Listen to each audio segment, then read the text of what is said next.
Hello everyone, I'm Sam Fry and welcome to a new episode of Technique. This is the podcast where we talk to artists about their use of technology. Now I'm interviewing artists today, but before we start, there's one thing you need to hear.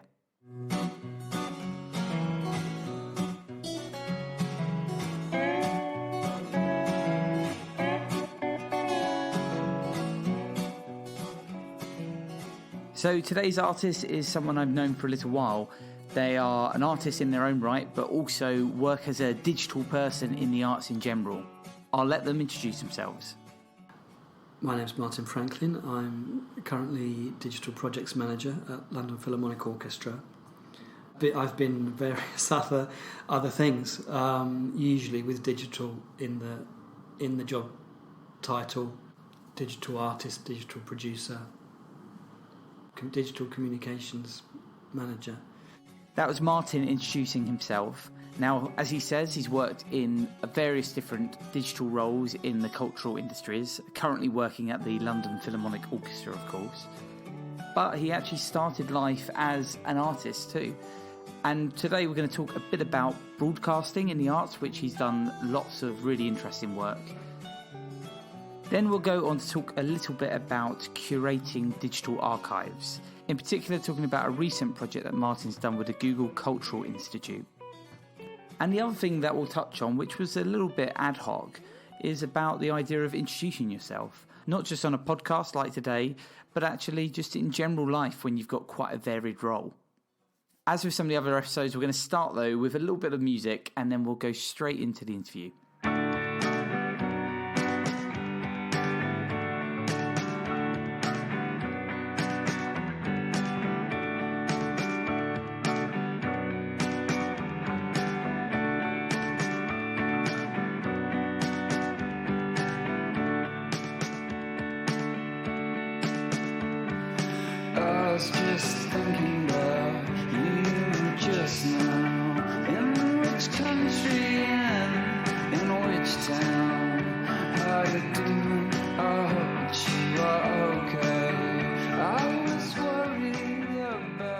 When I was in my mid-20s, I'd been away travelling, and I lived in Windsor at that time, and there was a venue that had been running since the 70s called Windsor Community Arts Centre.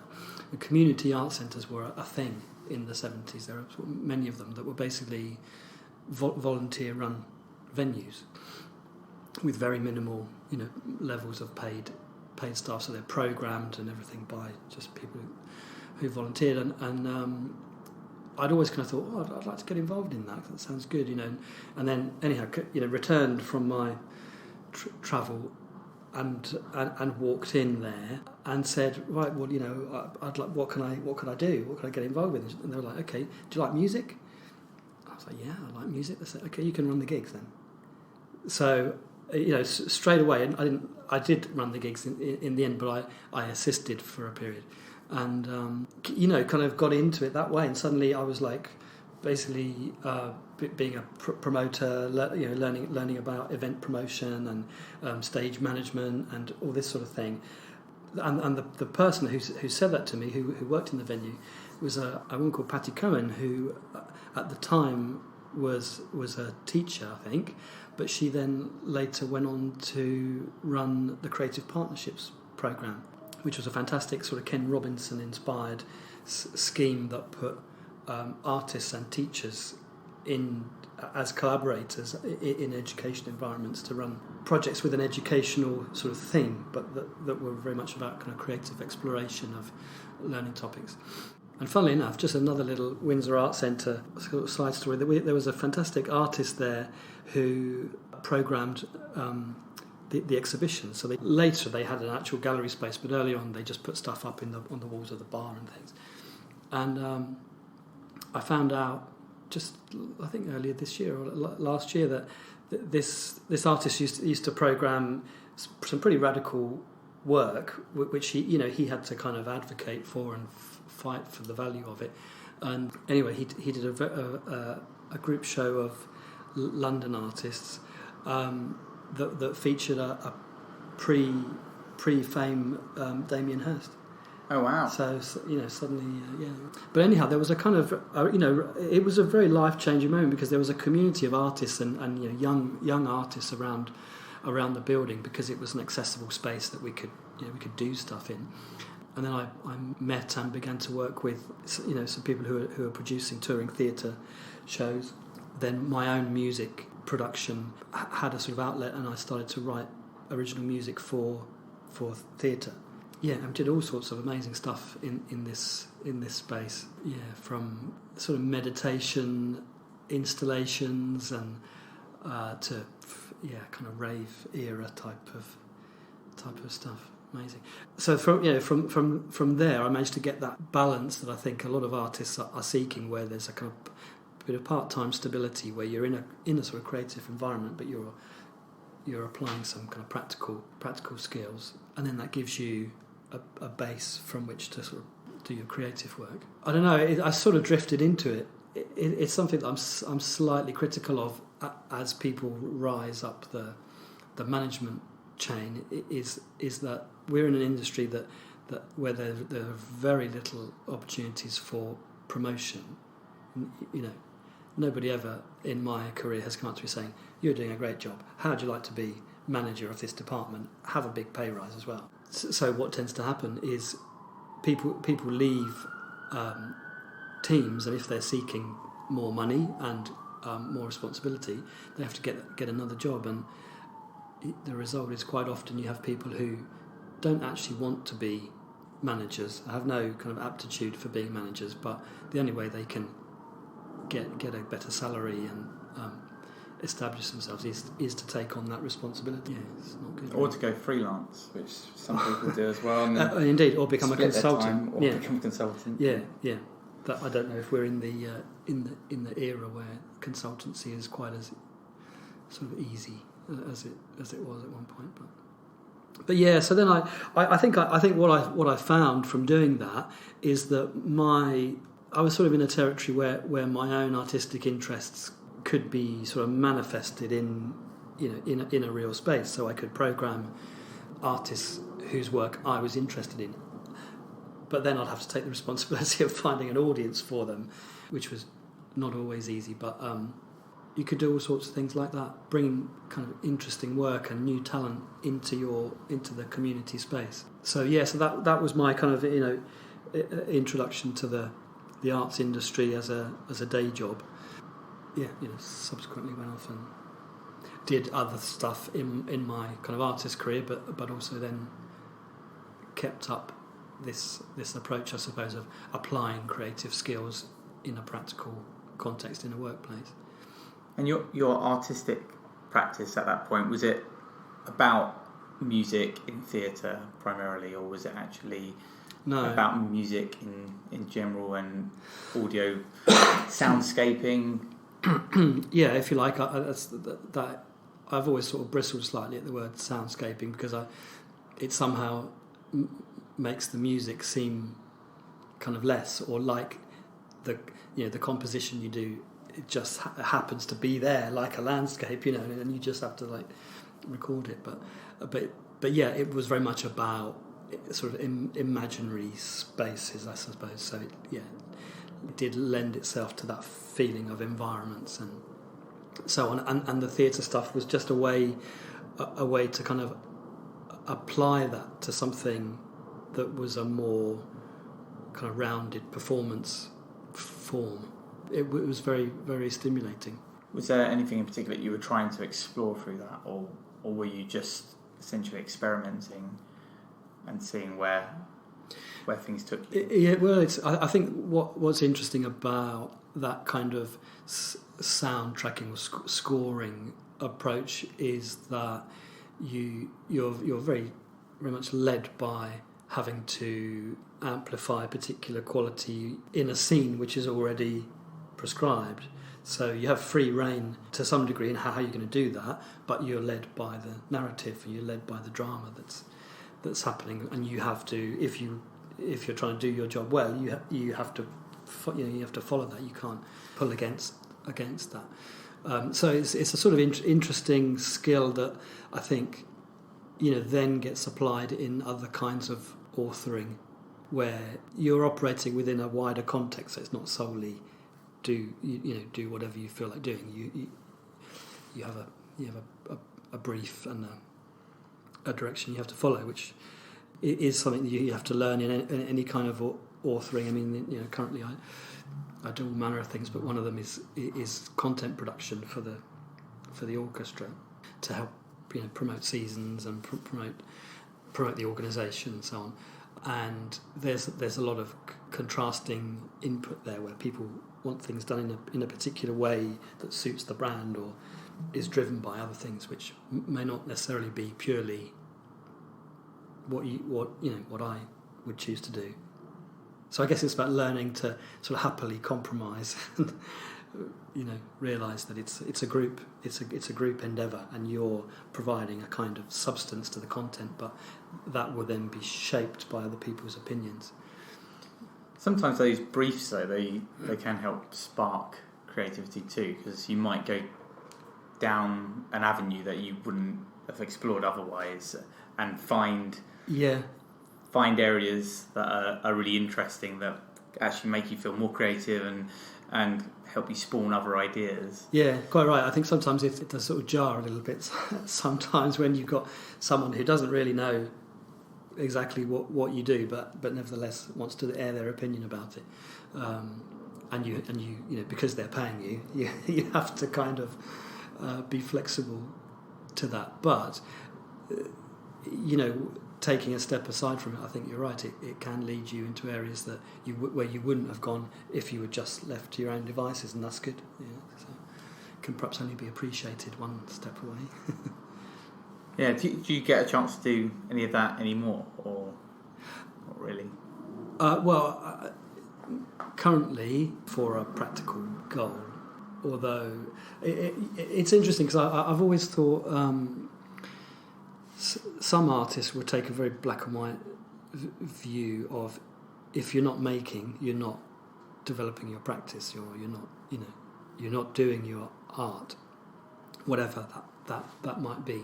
But I've always thought actually there's a long history of artists as catalysts and hosts of events and connectors of people, and I think that's a pretty interesting and valid place to be. That you if you like, you could call it curating, or something which seems like a more contemporary phrasing of it. So some of the things that I like to do are sort of visualising and making partnerships between people.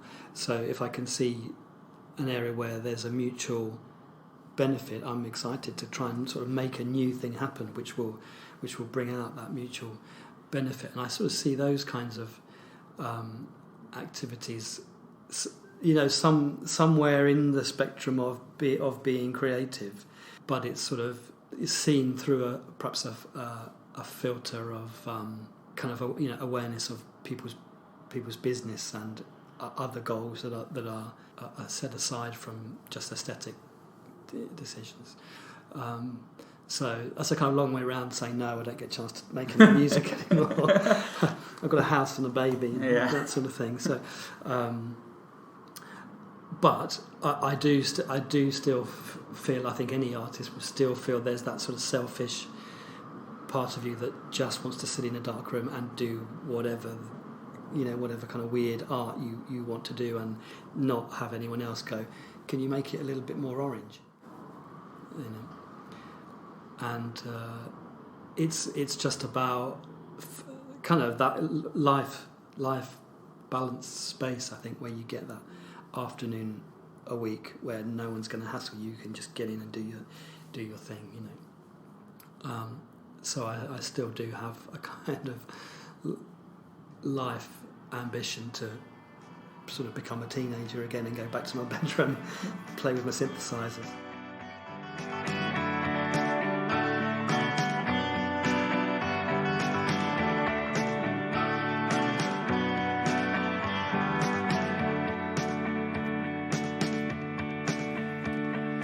Every day I write you some, nothing that I have done.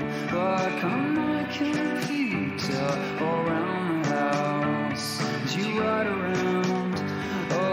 project towns meeting artists, some generally good-looking kids. When we first met, you were at Southfield Park, working partly on SHP Live. The streaming programme, yeah. And that, to an extent, I guess, is a lot about bringing people together in terms of artists, theatres, actually bring them together with digital streaming. And to an extent, I remember when talking about this before, you would present that very much as actually had this idea or wanted to explore this area that was probably a bit of a side project in some respects to what Southfield Park wanted to achieve generally. So I guess that's probably a place where you're applying that desire to have actually to explore and to work artistically and to connect people. Yeah, it was very much about becoming a sort of hub and information sharing space for artists or people in the culture industry who just wanted to kind of get their ideas kind of familiar with what was happening in that environment. Whereas that the project you're talking about, which was commissioning new work, which was kind of hybrid digital and physical work, for a few years before that I'd always been running conference events there with that same kind of mission, I suppose. So I did the Soundspace Sonic Arts conference there for a few years, which was, when I think about it, it was like really, really ambitious. Of programming speakers and evening concerts, and some of my colleagues in the venue kind of got on board with the idea, and so we had an exhibition program that was kind of themed around those topics as well.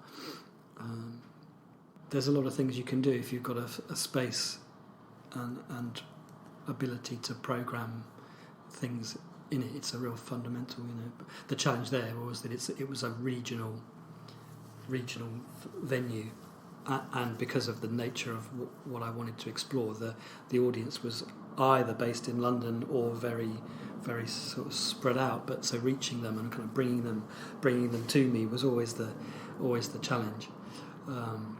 But yeah, I did things like as well as that, I got into the circuit bending scene where people are manipulating electronic toys and making these customized kind of sound devices out of them. So I found that the circuit bender who had the biggest following on YouTube kind of hunted them down and brought them to lead a weekend workshop in the space, which we then kind of made videos about, and it's brilliant, all that sort of stuff.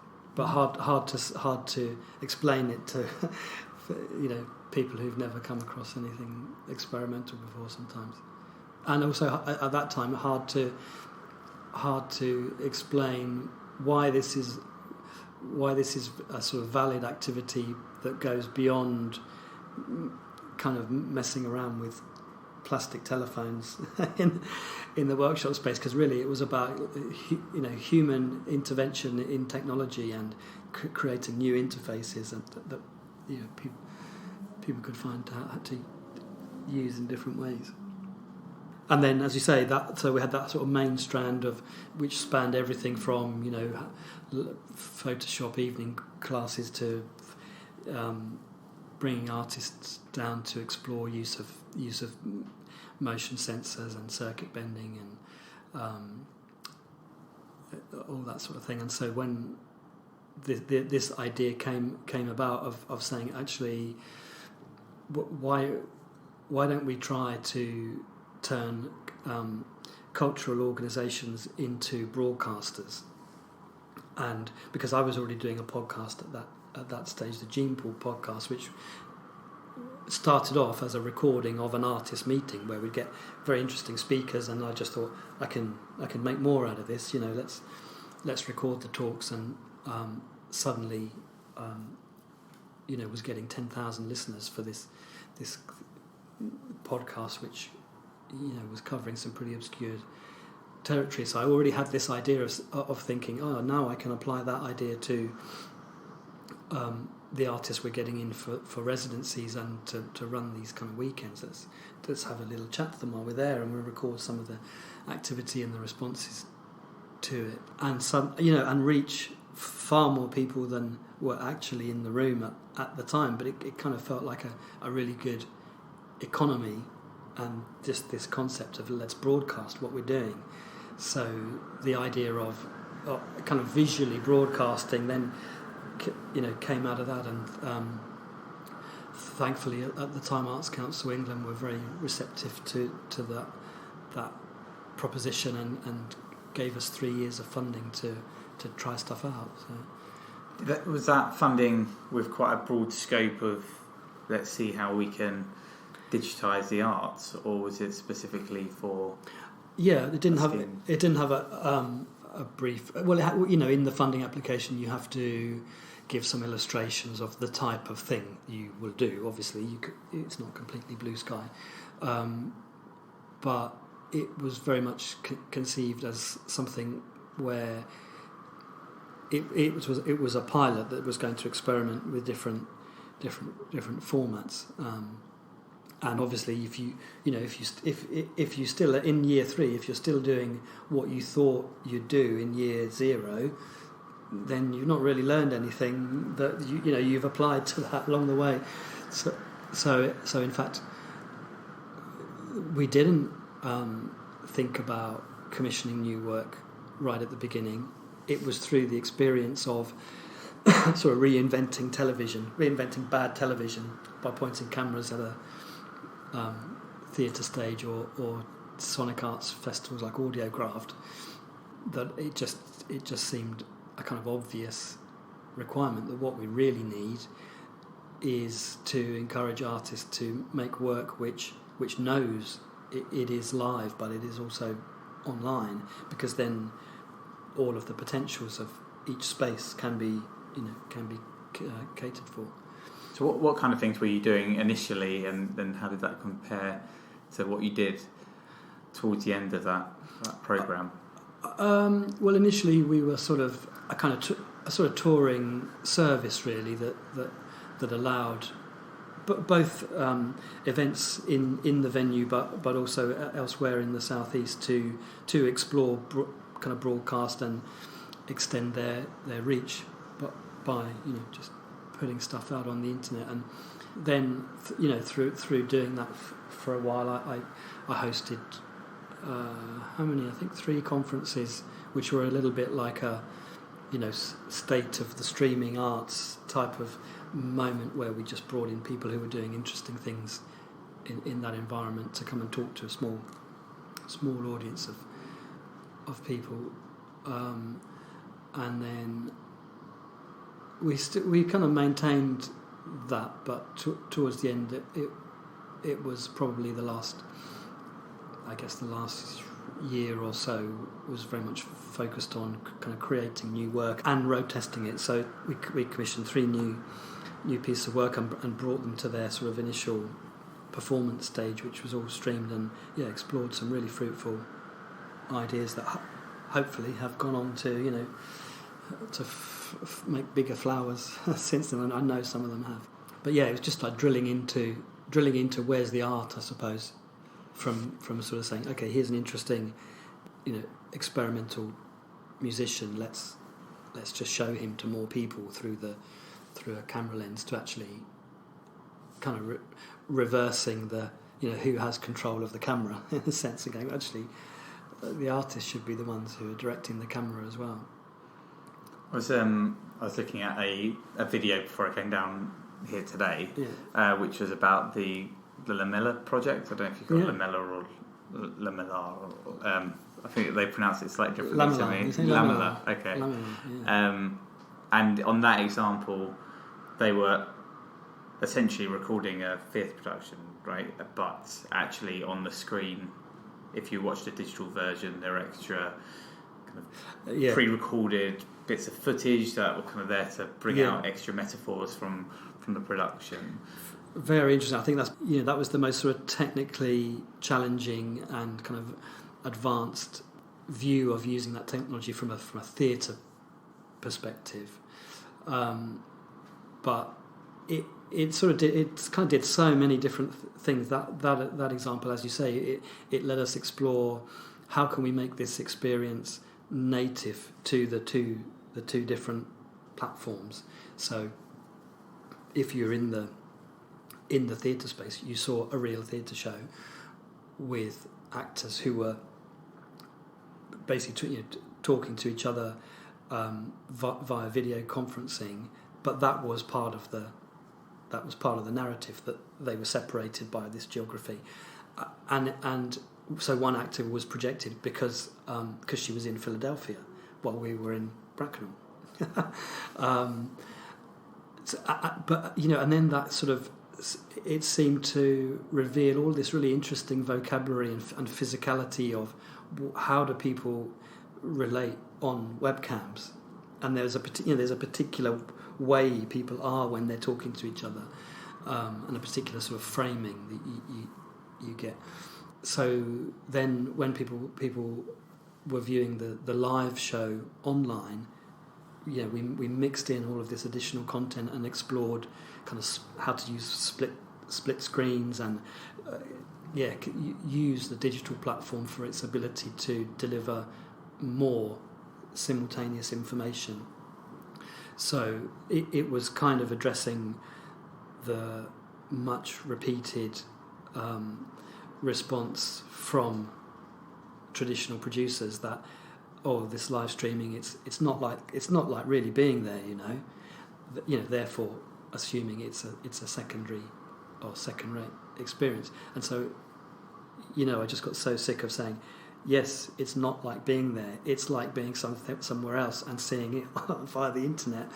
But if we stop thinking that we can only present our art form in one way, and just be a little bit more flexible about it, we can produce some really compelling experiences in other platforms. Good stuff. Very hard to deliver it, because you've got all the kind of time delay issues when there's sort of international distances to cater for, and you've got one technical producer who's both delivering some pre-prepared video and a live Skype feed into the theatre space and running sound cues, and is also mixing a kind of multi-camera split screen view that's being delivered to the online audience. But at that time we were really fascinated by the whole transmedia concept, which you need loads of resources for, but that was the ambition of that piece, that the characters and the organisations that were in the narrative would really be accessible and would really have their own websites and videos that you could explore if you wanted that extra content. Summertime just comes round once a year, boy. Summertime just comes round once a year. And if the sun is shining, don't you be inside crying, 'cause summertime just comes round once a year, boy. What was it like with that piece, and I guess some of the other pieces as well, where you've got essentially a live performance and then a digital version of that live performance that exists afterwards? Yeah. So you've almost got two different things there that are being produced at the same point. Yeah. What are your feelings about that, and essentially the ability to kind of share socially what's happening at that moment, and then what had been produced afterwards, and sharing that via various mediums later as well? Yeah, suddenly the timeline that you're looking at just extends. You got your long tail experience that stems out from the initial performance, and that's always the case with streaming, that everything that we did always got the biggest views the week after, and people, obviously statistics are always very very interesting for people, and you hear all kinds of figures bandied about. I've heard people quoting fairly implausible numbers of views for live streams, but you can never really have a definitive answer, because it'll be viewed for as long as you care to keep it live for. But the question is, do you consider that to be a valid experience of your work? If how far away from the live event does it have to be before it's a record? And do you have to consider that in advance? Yes. So do you have to think about, okay, how is this going to feel live? How is this going to feel if you're watching it digitally live? Yeah. And how is this going to feel afterwards if you watch that version? There's a whole other spheres to think about of different kinds of experiences and different entry points to it. So now we talk about it, I think it's very worth exploring more, because this is, nobody knows about this stuff. It's you've got the kind of major players who've defined a particular area of the event cinema type of approach, which is a kind of easy sell for performing arts venues, because it's really like going to the theatre, and it's understood. Oh, you buy a ticket, you go to the cinema, you watch the live thing. Only you suddenly now have all this global spread. But in terms of but the work it's just broadcast really, really well. I say just, it is broadcast really, produced really well, but the artistic content, it doesn't change, and that's what I thought really needed to be looked at. No matter what your budget is for delivering it, the actual artistic thought of what is this and what is it trying to do needs to be played with.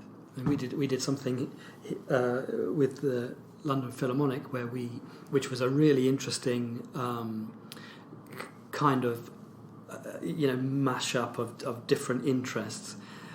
There's a software company, Square Enix, who produced the Final Fantasy game, and they were launching the new version of the game, and the composer who'd written the soundtrack for the game was a real LPO fan, and so she wanted to produce an event where her music from the game was played by the orchestra live, and so we record a lot at Abbey Road, and so we got Abbey Road as the space. The orchestra played the soundtrack to this game, which the Final Fantasy guys then live streamed as a kind of launch event for the new version of the game. It did well for views at that time, but just throw some numbers in. I just checked it the other week, and it's had 1.5 million views since the live event. The live event had like 600,000 live viewers. So if you think about that, so the kind of, there's a number of questions that traditional producers will ask there. They go, well, it's not like being in the concert hall. Is that valid? It won't sound as good because it's being relayed through computer speakers, and it's not standard repertoire for an orchestra, and nobody paid. So there's a lot of challenges there. However, if you think about how many sold out theatres would it take to come up to those numbers, suddenly the reach that this one event has had is enormous. That's an entire sold out. I couldn't calculate it actually. It's more than an entire sold out season at the Royal Festival Hall. So, do we think that has any value if no one pays? And it's also introducing music to a pretty different audience of possibly teenagers, possibly people older who have played Final Fantasy when they were younger and are still engaged in that whole world and the franchise of Final Fantasy. Do you know the game? Yeah, I used to play it. I played Final Fantasy 7. Yeah, this was like 14. Yeah, I haven't played the last few, but I've played a few years ago. Yeah, amazing. No, funny enough, that's another one of my kind of real kind of drivers is that access to experience of cultural output, because there's so many things in life which will prevent people from accessing a live experience, and we believe this is life enhancing, this experience. This will lead to so many different things. This will lead to greater self-knowledge. This will lead to different kind of qualities of experience and aesthetic. So by being able to deliver a glimpse of this online, it gives such a fantastic entry point for people who may not know whether they actually want to buy a ticket and come to a concert or not. And I think that's something which the performing arts industry is particularly bad at, and it's particularly bad at even understanding that nobody inherently knows what it is. So how do you get the experience if no one's making any effort to show you what you're going to get if you come into the concert hall or the theatre? So I'm absolutely convinced that all of these endeavours will seed audiences in the future, and they will seed the different audiences, but you have to now, I think, be comfortable that you may seed an audience who at some point will buy a ticket to come and see one of your shows, or they might buy a recording of it, or they might be perfectly happy to sit at home and watch it on YouTube. And we have to be okay with that it's not the same, and the financial return is different. However, if that's the level of engagement they would like to have with the work, surely we have to be happy that they are experiencing what we do, rather than go, well, it's not the same as being in the theatre. Or they might, I don't know whether the London Philharmonic Orchestra has a presence there, but they might go and listen on Spotify or something like that, where actually there is a monetary generation potentially from that, and that's a very easy switch to go from YouTube to I'll listen to a bit more of that on Spotify right now. We are smashing it on Spotify. Yeah, Spotify. I've got from the point of view of our sales, I can tell you, Spotify, despite the low return per play, is our biggest monthly income generator for our recordings. Wow. Yeah, by a long way. Second to that is iTunes sales.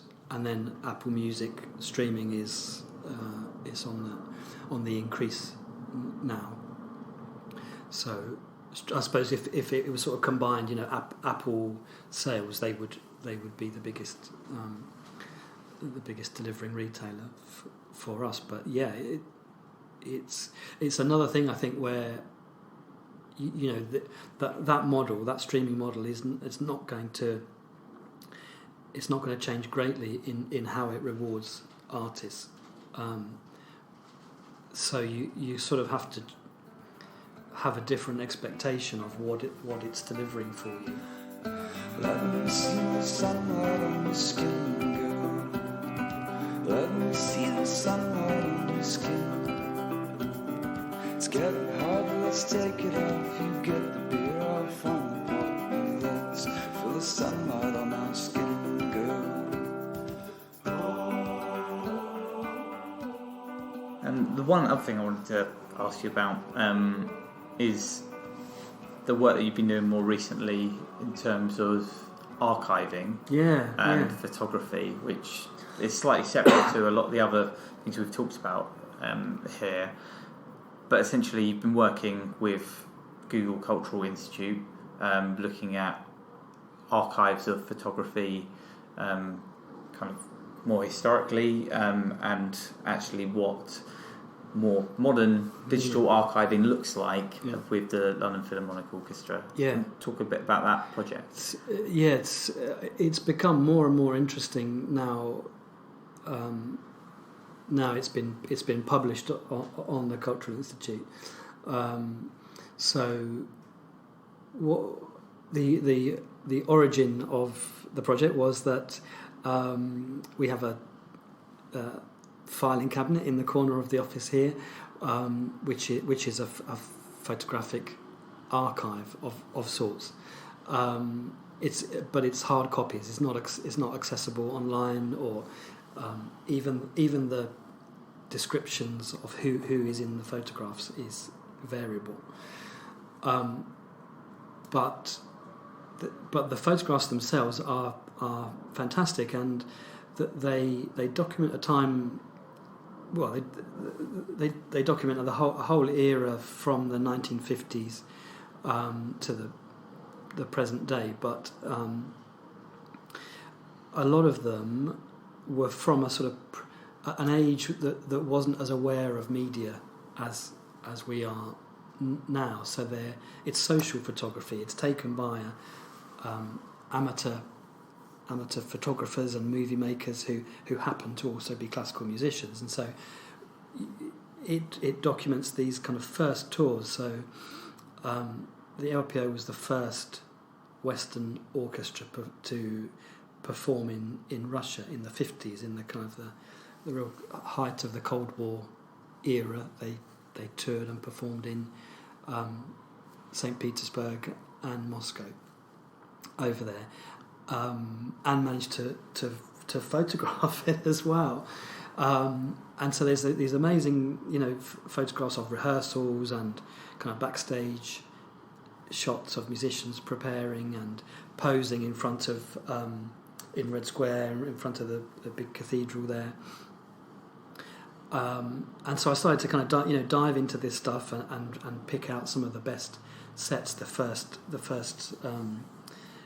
tour to China in 1973, the first orchestral visit to America in the 70s, and so then kind of discovering all this stuff, and then building a conversation with the Google Cultural Institute, who previously had really focused on traditional galleries and museums, who are very used to the idea of archiving and presenting their work and cataloguing their work in a way that performing arts organisations are completely not prepared for at all.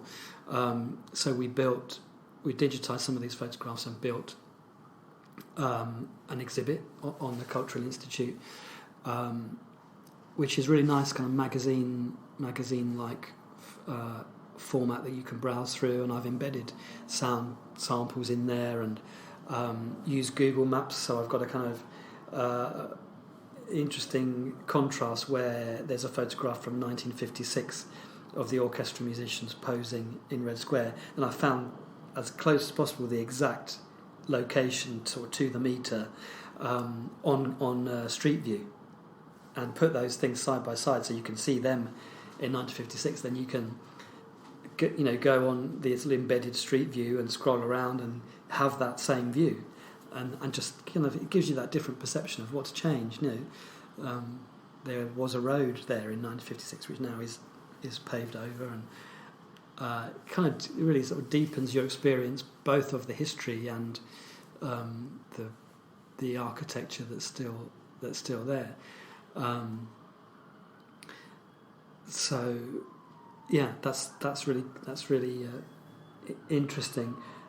So so what's happening now as a result of that is that we have a mailing list of vets, LPO vets. They are kind of retired classical musicians, and one of the ways we've kind of alerted people to the new exhibit, we sent it to them amongst other people, and we're starting to get some feedback from them now, and they're identifying people in the photographs who we don't know who they are now, and sort of listing, oh yeah, this is so and so, this is so and so, and kind of adding the depth of their knowledge back into this archive. So the challenge still now really for us is how to manage that collection and how to sort of keep hold of this new information. But it's an amazing experience of kind of, I suppose, sort of crowdsourcing in a way that, even though that wasn't particularly the intention, suddenly we've put out these archive images and we're getting back more information and more depth about the history of those times. So that's a really interesting effect of publishing this, and the challenge is still how to build on it and how to collect the additional information. But the interesting bit for me, which I wrote about in the Create Hub article about the digital dark age. I should get close to that. The digital dark age. It is this experience of going through the archive, and we've got fantastic photographic prints from the 50s, from the 60s, 70s, and then from the 80s things start to change. So they change in two ways: that the content of the images changes and becomes more aware of marketing. So it's posed, and people are aware. I'm now on camera. I'm going to, I'm not just going to kind of do something really silly and cheesy. I'm going to pose like a true professional, and so it's that awareness of image is coming in. So we lose the social aspect of what was life like for touring musicians, encountering new locations. But then as we come closer to the present day, there's a number of format changes that make things even more complicated, where we've got slides, we've got transparencies, none of which you can appreciate in the same way as a print. You have to have them printed or whatever, blown up in some way. So it becomes the archive becomes inaccessible at that point unless you have another specialised piece of technology to digitise slides.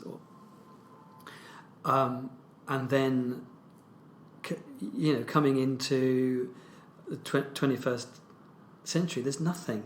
There's nothing there in the filing cabinets because it's all on hard drives. All the social photography is on the mobile phones that everybody now uses, and it's shared in such a spread out way. We don't have a collection of it. It's on people's Facebook accounts and Instagram pages and things. So it's just a massive challenge of management. I mean, we have a lot of photographs. We have a lot of really good quality concert photographs that are preserved in a fashion, but they're not preserved in a kind of long-term way.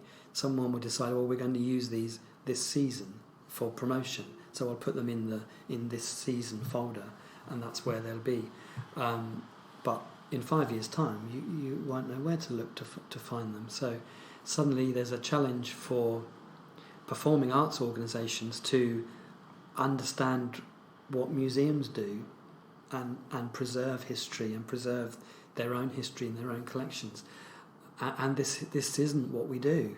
So we're not staffed to do it, and we don't have we don't necessarily have the technology to do it at this point. So there's a lot of learning and sort of investment that needs to be done, and it just makes me think, if that's not done, people won't be looking back at 2017 and going, wow, look at these amazing photographic prints. That there'll be nothing there, nothing that we have.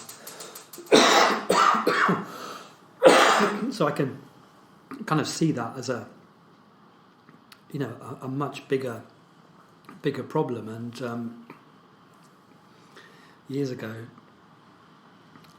when I was working at that first venue that we mentioned, sorry, Sam, I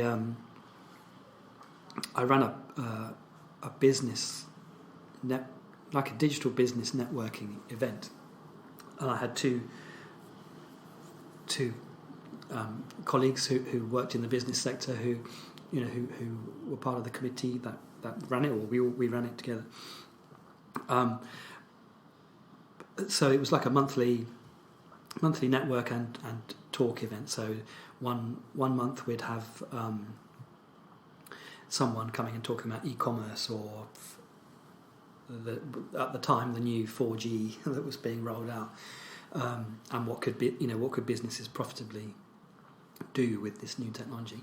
And so I used my kind of culture, undercover kind of culture agenda to occasionally program in people that business people would think were interesting but had other agendas. So as part of that, I got Chris Clark from the British Library to come in, and at the time Chris was the head of their digital archive, and he introduced the idea of bit rot in his talk, the terrifying idea that you can remove a hard drive from a computer with all of your valuable media on it, stick it on your shelf.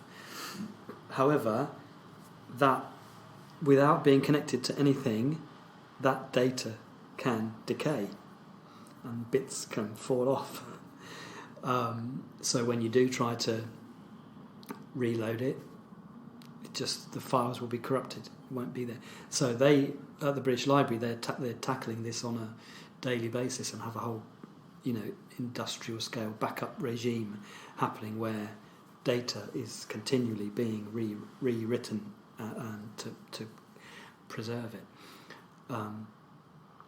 So what happens to organisations like ours when a hard drive goes down that's got all of those bits of social photography on it, or whatever you have, or even your the highly expensive commissioned professional photography that you're using for your marketing effort, it's just gone. So yeah, what a concern that these things do happen, and they will happen. So stuff is managed and collected in a kind of uncoordinated way anyway, and then some technical accidents can happen and it becomes unrecoverable. That's history gone. That visual history, in this case, visual history gone. And I don't know how to. Have we ever had to deal with this before, or how do we respond to that idea that more and more and more we are capturing our lives and our environments, but it's on a medium which is not stable. I mean, there's already already challenges with playing back Betamax tapes. If you made the choice, you're looking back. You know what a Betamax tape is, son? Like a Let me tell you. tape. I have heard of Betamax, but it's a dead format. Yeah, it's a dead format. I was listening to the mini discs. yeah. And where are they now? Yeah. They were the supreme format in their day. I remember a lot of a lot of sound artists preferred. There was like a mini disc too, which was like a data format as well, where you could put it in. You could put your player into your laptop, and then you could pull the files off of the disc, which you couldn't do in an earlier audio only mini disc. That was a preferred format at one time, but it's that case that you know what happens when the players are all broken. You know, all that content is stuck on the tapes. So what do you think the art? So actually, anyone that has archives should be doing. Do you think there is an answer, or do you think it's just a conversation that needs to actually start being had between people and organisations? I don't know. I mean, I think an awareness needs to be brought to bear, but it's so difficult because, as I say, this is traditionally not. This is not what we do. If you're a touring a venue that accepts touring theatre work or whatever, that collecting history isn't what you do. So even if you had a will, who will do it? Who has the expertise in the venue to do that? Where's the infrastructure that lets them build collections and so on? So there are a few initiatives. For instance, the V&A has a theatre museum that captures some work from places it chooses to build a collection from. But I don't know what the answer is. But just the thought that we're documenting so much more now, but in 200 years' time we're going to be no better off than they were in 1800. And it'll be just as hard to find what did we learn, what did we do. I think that's the bit that it kind of resonates with me, particularly about organisations. It is how do you grow if your own history is sort of slipping through your fingers all the time? How do you learn, and how do you take the lessons you've learned forward with you? I know it's not all kind of documentation isn't the all of it, but it seems somehow like a foundation on which to build understanding. Somebody needs to do something. They say to make it while the sun shines. They say to make it while it shines. I'm not making hay, but I'll make you every damn day. Girl, if you come back to me while the sun shines.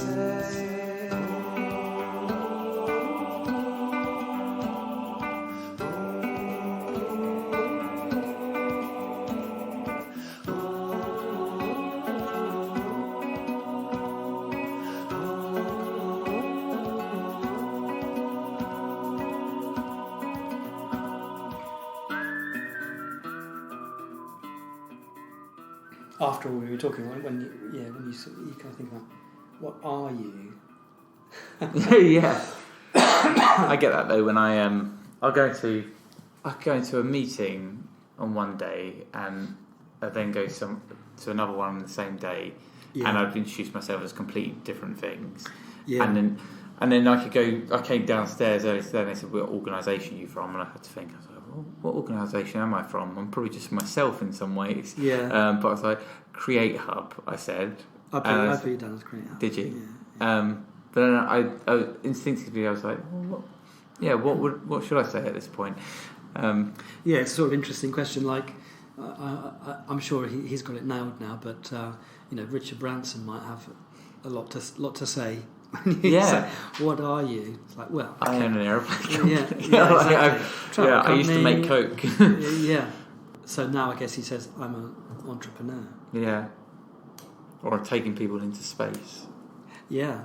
I don't know if I told you when we were in Brisbane in February, I saw a talk at Digital Brisbane by this guy Brandon Spinks, who's the CTO for Elon Musk, and he's been with him for a long time. He's not with him now, but he's like, oh yeah, so we set up PayPal, then we sold PayPal, and then we did Tesla cars, and then had a bit of time out. Oh, and then Elon phoned me again. He said, I'm starting this thing called SpaceX. Can you come and build the tech infrastructure for me? Extraordinary, laid-back guy who said, well, I'm kind of lucky. I've got myself into a position where I don't really need to have job interviews anymore because people just know what I do. Yeah, amazing. But I wonder what he'd say he does. Actually, if he said it in this is my role. He probably did. I think because he obviously there was a lot to talk about his prior career, but now, he does. He's what do they call them? Angel investor or something like that now.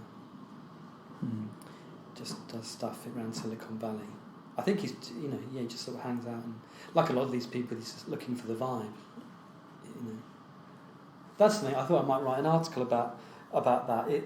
It is that when my in the 90s is when my music career was happening, and I had a trio, and we were releasing CDs in the kind of ambient, post-rave ambient scene then, which was a really interesting time because it sort of coincided with the energy of that rave scene kind of becoming a little bit more sort of structured, and then people being open to kind of like weirdness and all sorts of other alternative lifestyles, alternative music, and basically because of the drug experience had opened people's minds to whatever is interesting and whatever makes you feel good. And the people we were sort of meeting around that time were like weird people, and I was thinking, where have you come from? People who are into kind of things that I'd never really heard about before, and it seemed like there was a whole type of person who they were on the edge of novelty, and that was their thing. They were explorers of new cultural movements, and I often sort of look back and think, where's the edge now? Where is that edge of new experience happening? Is it in body modification stuff, or people kind of enhancing themselves technically? I don't know, because that seems, I know it's happening, but it or are they the hackers and the extremes in that way? Yeah, has it? Yeah, exactly. Summertime just comes round once a year, boy. Summertime just comes round once a year. And if the sun was shining, don't you be inside crying, 'cause summertime just comes round once a year, boy. Well, that was Martin Franklin. He's actually just left the UK to move to Australia, and therefore also left the London Philharmonic Orchestra. So I'm glad I got to catch up with him before he went. But if you are interested in knowing more about what Martin's up to, he is still going to write for Create Hub as well. So keep an eye out there for some of his articles. And if you're interested in particular about that Google Cultural Institute project that he worked with at the London Philharmonic Orchestra, looking at their photographic archives, then you can see an article on Create Hub already. And I definitely recommend reading that. Now, in terms of technique, we have some great news. We're coming back with another talk later this year. It's on the 24th of September, that's the Sunday, and it's at the V&A, the Victoria and Albert Museum. It's actually part of the London Design Weekend, and in particular as part of the V&A's Digital Design Weekender. And I'm delighted to say that we've got 3 artists that are going to be giving short talks about what they do practically when using technology. So come along. You can find out more about this talk on the Technique website. That's technique.create-hub.com. You can also find the event on Eventbrite if you search for Technique. That's all for this month's episode of Technique. We will, of course, be back next month as well. And in the meantime, we haven't mentioned this for a little while, but if you're an artist and you're listening to this and you're doing something interesting with technology, then we're really keen to speak to you, but also to find out how you find this podcast. So give us some recommendations. Who should we be chatting to? What network should we be engaging with as well? And of course, we're still quite new at this. So any tips or tricks for improving this podcast? Really keen to hear them. In terms of the music for this episode, it all came courtesy of Josh Armistead. It's funny actually, having talked a lot about Martin's own music, it probably would have been a good idea to play some of his, but felt that Josh's music seemed to complement the type of conversation that we were having. Anyway, that's all for this month's episode. Richard Adams will be back with an episode next month, and until then, take care.